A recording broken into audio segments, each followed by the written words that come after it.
Hello, ladies and gentlemen. I am here with another recap. We are currently in week 3 LEC, and we just had the first day of games. Fnatic fans look away because the results couldn't have been more horrible. A rundown of what the standings are so far. G2 Esports, Mad Lions, Team Vitality, SK, and Team BDS and Team Heretics they pretty much sealed the deal. They are going to go on to the next round. Not a big surprise. The main race is, of course, for the last slot, because XL is uncomfortably sitting in the 10th place position. Fnatic, Astralis, Koi are now fighting for the last spot. With some of the results that occurred, Fnatic, Astralis, Koi being in competition, Astralis winning against SK today in a very big upset fashion, Koi beating Vitality in a very convincing fashion with a draft that made a lot of sense and a pick from Perks that was very terrible. And then, of course, Fnatic's disaster of a game. In terms of how the next matchup is going to be played out, we're going to talk about that at the end of the video. But if you want to jump to that, of course, there are timestamps below. First and foremost, let's discuss the beauty of Gangplank. So, the draft between Astralis and also SK. So, first and foremost, you were in a situation where Ashe, Caitlyn, and Yuumi was out, and you allowed the opposition to take Lucian Nami. Astralis prepared to play Ezreal Karma, and it was a very, very volatile bot lane with a lot of fireworks, and it was a very, very close situation, but Yonghoon just overreached and they gave away a couple of kills to the Lucian Nami. Lucian Nami was very far ahead in the game. Jax was looking super, super good. He was looking fine. Vi was doing well. LeBlanc was doing well, but Lucian Nami and their condition in the game definitely snowballed the game out of control. SK was stacking Drakes. They were getting Nashers, but SK struggled very hard to kind of seal the deal on the last inhibitor. They didn't sync up their super waves together with the wave on top, and they didn't make the commitment to hit the top wave, which was a massive, massive mistake.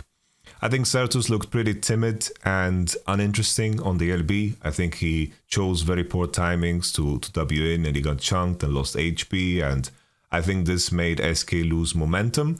And that time that Astralis got to breathe eventually put them in a situation where they could start the Nasher. There was a situation where, of course, Finn, he was trapping in a very weird bush that no one should cross into, and somehow Certus spotted him and decided to W into the bush to then get sliced by the GP passive and get barreled and then get Q'd too, and then this just created so much chaos in the SK camp that they were completely out of position. They got completely torn in half. Lucian tried to finish off the GP kill, and then all of a sudden, Astralis with their composition, the Ezreal's online, the GP's online, the Sylas is online, and they have Nasher. And then you had this hero push from Astralis where Finn manages to land this monster barrel that I hope that tenki can show on the screen. Boom, 1k, 1k, 800, just a 3k damage barrel, and then you just continued. Finn solo killed Irrelevant in that game, and Finn is starting his redemption arc. It started with beating Odoamne and kind of like solo killing him with Gnar. This game, he did some barrel combos and he found a way to eventually capitalize on the game. Very emotional ending. Yonghoon was crying, but he shook it off. Finn hugged him super, super hard.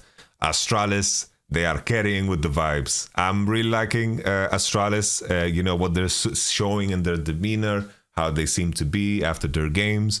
And I was joking a lot on stream about how vibes is going to carry you through, but God bless Astralis, man. They did really, really well in this game. On the flip side, SK, the fact that they didn't manage to close this game was a very bad look, but I think Exakick and DOS completely smurfed it in lane. I think that was huge. I think that Certus made a game-losing mistake. I don't think SK should beat themselves up over this. They still had a strong showing, and Astralis, with the power of hope, stayed with their mind in the game and eventually made a huge comeback. Throwing a game like this, I don't think it takes too much away from SK, but in my mind still, I don't rate SK as high as the majority of the community. I think Certus had a fantastic weekend, but I need to see more. In order to become elite of the elite, you need to do this a lot more and more. But so far, I have to give props to SK's bot lane. I think XLK and DOS are playing super, super well. And I think this is probably SK's biggest strength together with Marcoon when he's playing on those champions. It can be a little bit more active. I think Vi maybe isn't his favorite cup of tea. We move on to XL versus Team Heretics. This was a game that was somehow not the worst performance of the night. XL, they had some moments, they tried to dive mid, they managed to get some kills on Ruby, they burnt his flash. Jace was in very good conditions, but the issue happened when Elise went into topside for a gank. I feel like, XL trying to figure out what works and what doesn't, so everything looks very spontaneous what they're doing. Elise was ganking top, which exposes bottom. I think that all in all, in this moment, Targamas could play it better. Patrick could play it better. Draven cashes out, he gets double kill, and all of a sudden, the game is just flipped on its head. Every time Draven was in a fight that Jace wasn't in, Draven was just snowballing. Many times Team Heretics, the main issues for them is I think that they are breaking like fundamental principles of the game by overreaching when they don't need to and not focusing on what they came for when they're pushing turrets and so forth. But those mistakes, you're allowed to do against a team like XL. Veteo was in a very strong position in this game. He solo killed Ruby at one point because he was so fed. But eventually XL just lost their mind and kept dying one by one. They tried flashing in and a general sense of desperation. I don't think there's anything that showed me that XL is not going to be 10th place or that they're going to even win a game in the continuous rounds. All in all, Ebby, didn't play K-Sante. His CS number looked very low. I don't know what's going on there. Like his CS per minute was kind of meh. I don't know what's up there. Hard to judge when you don't see him and he's not the focal point. I think the Rakan pick was pretty smart into the Braum. You need to, have a champ that has buttons, but at the same time has good lane into Braum, and Rakan fits the bill of that because he's good into, like a lot of the other all-in supers like Nautilus and Amumu are very bad into Braum, while Rakan has a lot of counterplay into Braum. All in all, Team Heretics, Jack Spectre on the Draven, looked very confident, looked very comfortable. I really liked the BT buy into a composition that is going to look to poke you, but then eventually XL just fell apart and that made the game very easy for Team Heretics to play. G2 versus BDS was another interesting one.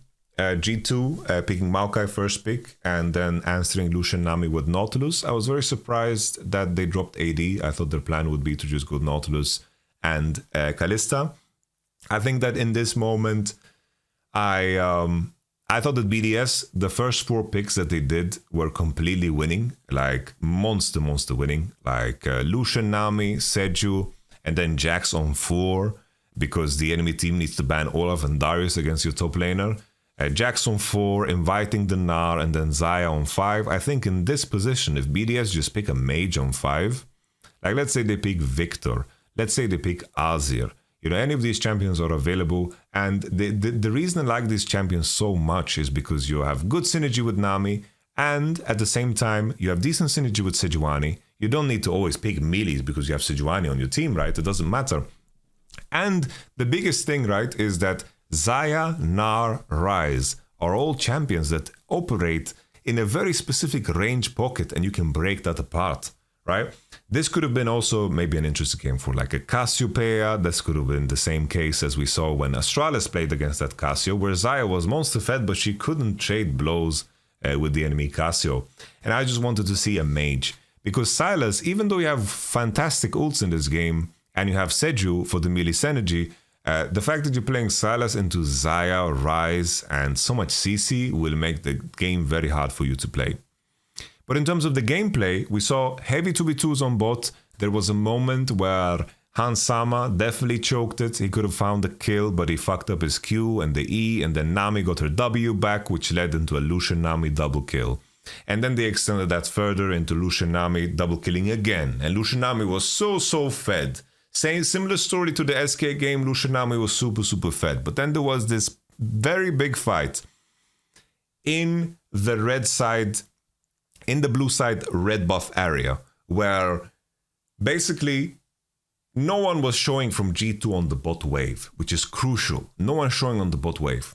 And Lucian is pushing the neutral. So G2, they recognize they have an opportunity to create a fight where they are 4v3. And then the fight extended. And then all of a sudden you had the situation where Lucian got rooted by Maokai outside the fight in a situation where he had Mythic over Xayah. Xayah had Noon Quiver, and of course Lucian had Gale Force, and he had nothing to do in that fight. It was very, very bad. The moment he came back to participate in that fight, Ryze had started rolling, his ghost was popped, and he had ghost reset, and he was rocking and rolling and destroying, and Caps came online. The next big thing that happened was that BDS postured for a Rift Herald, and Jax was committed all the way because he didn't have TP. Gnar was pushing bot, and the moment Jax based and Jax caught the bot wave that Gnar was pushing, there was a big fight on top side, and then the game all of a sudden from a turbo winning position was super winning for G2 because they had the better fundamentals in this one.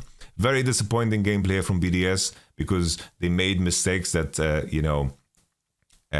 they know they shouldn't do, but they had a very strong winning position, very similar to SK. They had a strong winning position, and G2 figured out the right ideas to of course, make them win the game. But I think this was a very good look for G2 because this was a situation where they were in trouble, bottom side, but they managed to win game in a fashion like a potential LEC winner. You know, the top of the bracket, sometimes they get wins because they just play macro smarter, they approach the game smarter, and I think this was a very nice victory to have in the G2 pocket because early game was super rough. All in all, once again, really hated the Sylas here. I think the Sylas here was not it. Next game, I mentioned before that Excel didn't have the worst performance of the day. Fnatic versus Mad. I have to say, I think this was potentially the worst performance that we saw from a team all split long. And it hurts me to say, right? Fnatic, they banned Kassadin 1, 2, 3. I think it's just a throwaway ban if you can't think of anything else to ban 1, 2, 3. I thought the moment they banned Nami, it's like, if Nami, Ashe, and Sivir is out, I thought that the natural first pick is going to be Zeri, right? You can pair Zeri with Yuumi, the enemy most likely won't pick Yuumi, and if the enemy does, you'll have Zeri, Lulu, and you're still very happy into most lane phases, right? Either the enemy picks Varus and pick like a strong lane phase into you, or you have Zeri, Lulu into Yuumi. And both of those cases seem very good to me. Reckless played Zeri last year, but instead they first picked Yuumi. And bro, the only way I could rationalize this when I was live viewing this was that, oh, they're gonna play Yuumi on top. That's what I thought. I thought they're gonna play Yuumi on top. That was the only way I could rationalize it. It's like they're gonna have Lulu, Zeri, and then the enemy is going to pick, like basically they're gonna lock in Nautilus, Varus 4-5 to have a kill lane against Zeri, Lulu, and then they're gonna play the game like that. And then Wunder's gonna like cocktail it up with Yuumi top. It didn't happen. Instead they drop AD 4-5, they go Xayah, Yuumi, which is kind of an awkward lane, but it's fine, I guess. It's like you're playing Xayah against champions that, just are going to... playing Xayah when you don't know enemy mid pick and your champs are all so low range, it's very weak in my opinion. I thought maybe Jhin is going to come out, but picking that into Renekton Sejuani feels pretty bad. I thought maybe they're going to pick Lucian because they banned Nami instead of Lucian in the 1, 2, 3, so maybe there was something there. They just slammed Sylas Viego 2-3, which was surprising. So they get Sylas with Sejuani ult, but it's a Sylas blind, and they moved on. So Ryze and Jax got banned, and then enemy picked Renekton on 4, they picked Gragas, fine pick into Renek, not a big deal. And then they had Xayah on 5, and then Niski Classic Cassio. Cassio's very good into Xayah, very good into Viego, very good into Sylas. This was a very solid Cassiopeia pick.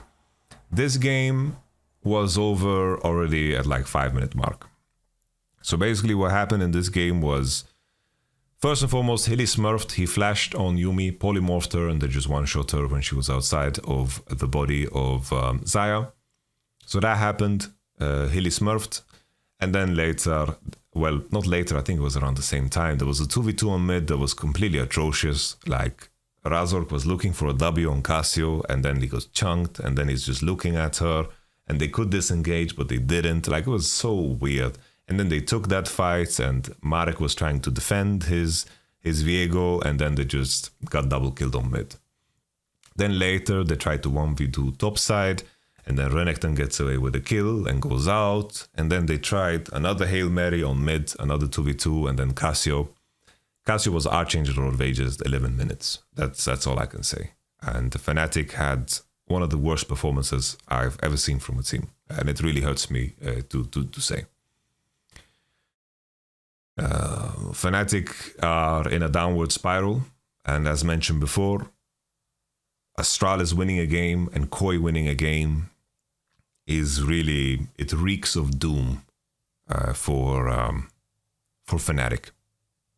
Because somehow it has gotten worse. And we'll just have to wait and see how the progression will be. Koi versus Vitality. You know, looking at the draft, Ashe first pick, very natural. Either you're going to be the Ashe Varus side or the Zeriyumi side. I think Ashe Varus can compete with Zeriyumi, no problem at all. Sejuani was locked in because that's the thing, right? If you're not willing to play the Yumi side or both sides of the matchup, the enemy theoretically get a bit the jungler. Maokai and Elise was out, so they pick Seju. They slam Vi because Zeri is showing, which is also completely normal, right? It's like either you're going to be picking... It's like Zeri's already showing. Like even in the case where they pick Yumi 1-2 and the enemy is going to play like Sivir or Zeri on 3, I think Vi is pretty decent into both. One difference though is with the jungle change is that you get the smite a little bit later, but at the same time not. So I think all in all, it's like picking Zeri if you want to pick Yumi is perfectly fine. So we go into 4-5. They ban Ryze, Fiora. Renekton on 4 was interesting. I don't understand when teams are refusing to just pick Azir on 4. I think it's very strange to me. It might feel bad to play Azir into like Ashe Arrows and Varus queues, but I don't know. There's almost no mid laners that feel good playing into those champs. I think just Ashe is insanely broken. I think Ashe is just insanely broken. I think Ashe E is a spell that shouldn't be in the game. I think Ashe Arrow as well breaks the game completely because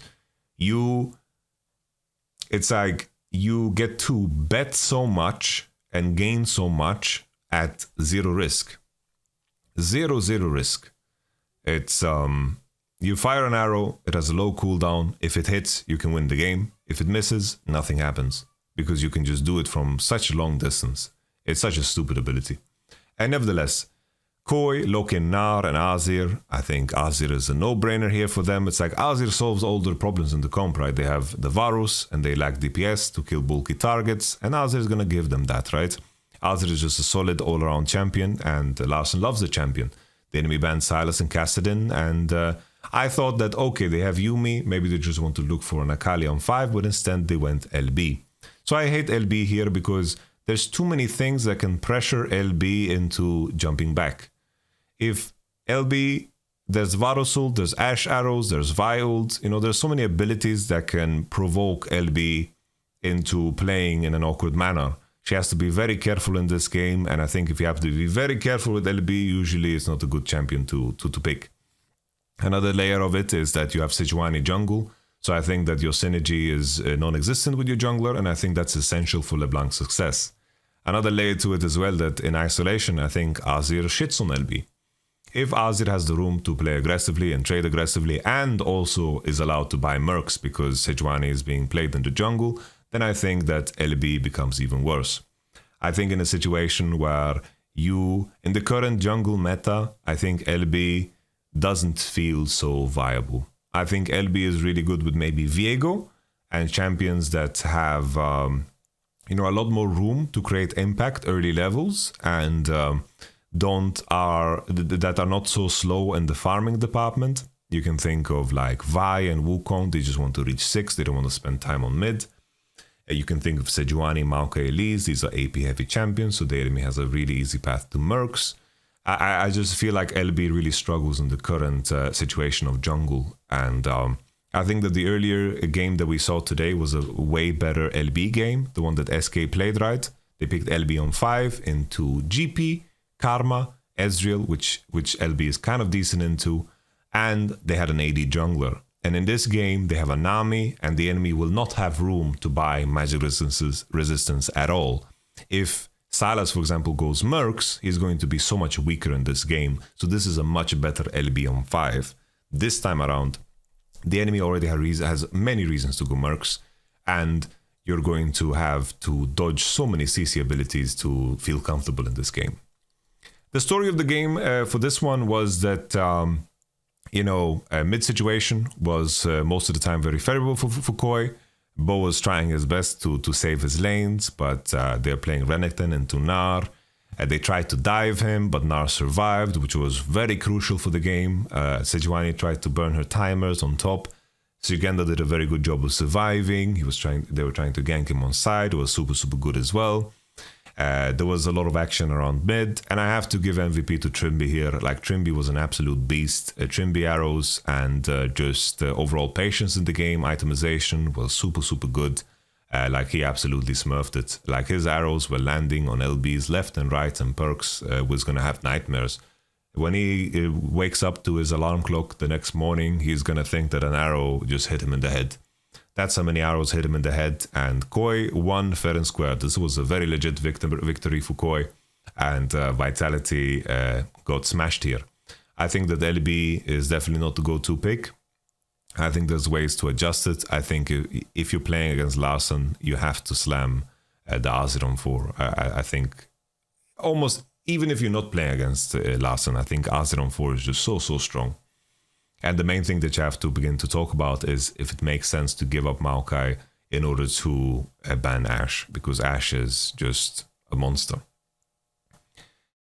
So back to the conversation of our future games. We have another Day 2 tomorrow, Daytona Day 2. Of course, the stakes are very high. We are going to, of course, pay attention to seedings and matches. But we have to keep in mind that a lot of these teams are now locked into results, right? And now there's going to be a situation where maybe teams are going to be a little bit more experimental. There could be an argument for teams sandbagging, but I doubt it. SK's loss today definitely has an impact on G2's chances to get first place. Vitality's loss as well. Now they're tied, of course, together with Vit. There was a situation if the games proceeded in a similar fashion and there would be no upsets, we could have had a situation where Vitality and G2 end up in the same best of 3 group, which would have been crazy. But now it looks like G2 is going to take the top dog position and Vitality the second place. And that's, of course, super important. But SK can, of course, fight their way back. And if the other teams drop a game, we could have a situation where SK just straight up win a triple tiebreaker because they have won against Vitality and G2. So Vitality and G2 definitely need to try hard. They definitely need to win games. And there could be a world where, as well, Mad Lions begin to kind of edge in as well, because they're on 5-2, and their head-to-head, of course, is going to matter. But Mad Lions also has, pretty interesting matchups coming up. And the matchups that we are talking about is, of course, first and foremost, Team Heretics versus BDS. I think BDS is going to take that one. I think that they played against a superior macro team today, and I think that BDS has room to clean up their play. I think BDS is going to beat Team Heretics. I think Team Heretics don't have the level of fundamentals of G2 to strike hard. Astralis versus Koi is a very interesting one. I think Koi showed a lot of form today, and I think Astralis stole a victory from SK. I think Koi, what they showed today was definitely higher level than what Astralis has shown so far. And the question is if Koi can continue on that level and with that momentum. I would say that Koi looks favorable coming into this matchup. And that, of course, will put us in a situation where Fnatic versus Astralis is going to be the biggest banger of bangers. Fnatic versus SK, I think Fnatic just looked so terrible today. I can't see a world where they actually win against SK, even on SK's worst day. This smells like a game that could get very dirty, but I think SK is just the better team. Vitality versus XL, Don't need to talk about it. Dirty, dirty, dirty XL. Maybe there's a world where XL, when they begin to face the truth of their situation, maybe the pressure will all be gone, and maybe they're just going to play in such a loose manner. Like, it would be the most XL thing ever if we got in a situation where XL just win their last game against Vitality. That would be too funny to me. Okay. Let me see. I feel like the league... I'm looking at Leaguepedia for the schedule, but it looks like it's wrong. Because maybe they changed the days? Changed the game somehow? I was so certain that XL play Vitality. Yeah, Leaguepedia is just wrong, guys. Leaguepedia is just wrong.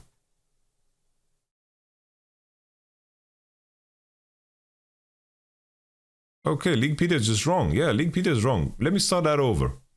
So my predictions for tomorrow. SK versus XL. I think SK is going to win. Team BDS versus Team Vitality. I think Team Vitality is the stronger team. Team Heretics versus Mad Lions. I think Mad Lions is going to win. Astralis versus Fnatic. Alright, now we're correct. Leaguepedia was just completely wrong. I was so confused. Mad Lions, I think they're the better team than Team Heretics because of reasons that I already stated. Astralis versus Fnatic. I think, you know, Astralis stole a victory today. They stole a victory today. And Astralis versus Fnatic is going to be the banger of bangers. This is where a movable object is going to crash into a destroyable force. It is weird. It's tough. But I think that Astralis, based off of the vibe check, I think Astralis is looking more favored. They stole a victory today, and that fills you with the right type of feelings. And Fnatic had the worst performance I have seen all split long. G2 versus Koi. I think G2 is going to take it, but Koi looked really good today. Koi looked really good today. They played a very solid game. In the right draft scenarios, I can see a world where they win. But I think G2, of course, is the favorite team coming into that one. So once again, you know, the implications for the standings. Fnatic versus Astralis is a monster game. Whoever wins that one, I think, is primed to stay in the top 8. Whoever loses that one is going to have to bow their head down in shame. Because after that, it's no longer in these teams' hands. With that being said, ladies and gentlemen, I'm going to be co-viewing the LEC tomorrow. I'm not on broadcast. I hope that you join me. Thank you so much for watching all the way till the end. Bless you and bless your face. I hope you enjoyed this rundown of LEC Week 3, Day 1. I'll catch you guys on the Flippity Flip.